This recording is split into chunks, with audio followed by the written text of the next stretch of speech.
Yeah, dad's upbringing was rough. I don't know if it was necessarily something that he knew. It was just, it is what it is when you're in it.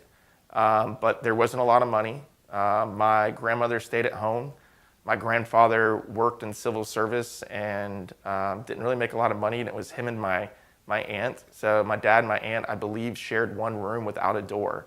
Tom has told me that he grew up in a 3-room house, and I believe he said it did not even have air conditioning. There was a lot of family in the community, from what I understand. Like, my great aunts and uncles were around. They didn't have kids, so my dad was always at their house or his grandparents' house. He worked from an early age. The funny story he's shared is that his very first job was as a worm digger. Tom is the classic example of America. Tom came from humble beginnings and has worked his way up to the top, and most of that is truly from outworking others. I can remember up before the sunrise.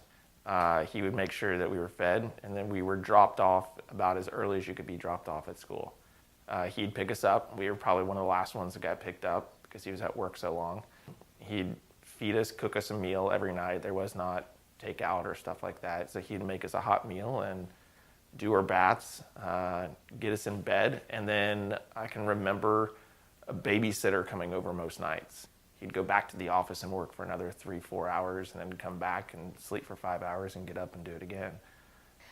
But he's had situations where really the odds were stacked against him.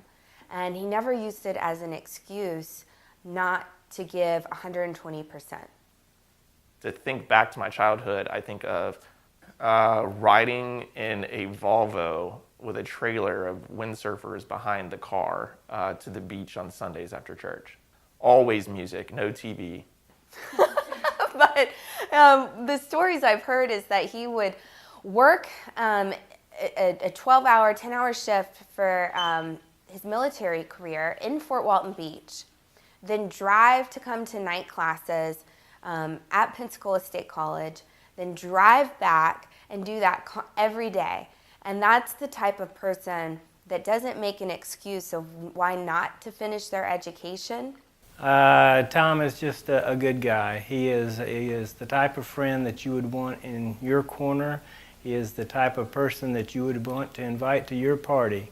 Since the time that we became friends back in college, I've watched Tom, since we, like I said, remained friends all these years, grow not only in his career, which he always worked hard, always made a point, and he will tell you that that was what was great about the career that he chose, is that he was able to always be there for his boys. Scoutmaster, baseball games, he was there. He made a point to be there. Even through tough times, as a single dad, most of the time I didn't even know it was tough times. He had a way of making difficult times feel like the best of times. He was a great distractor, and to focus on things to be grateful for versus worrying or dwelling about something that was out of my control. I think Tom is deserving of the Against the Odds award because I've never met anyone that's come from such a background and not only a childhood, but just things that happen in their life, and that he never used it as an excuse not to move forward and be the best version of himself, not only for his family, but for his clients and for the business community.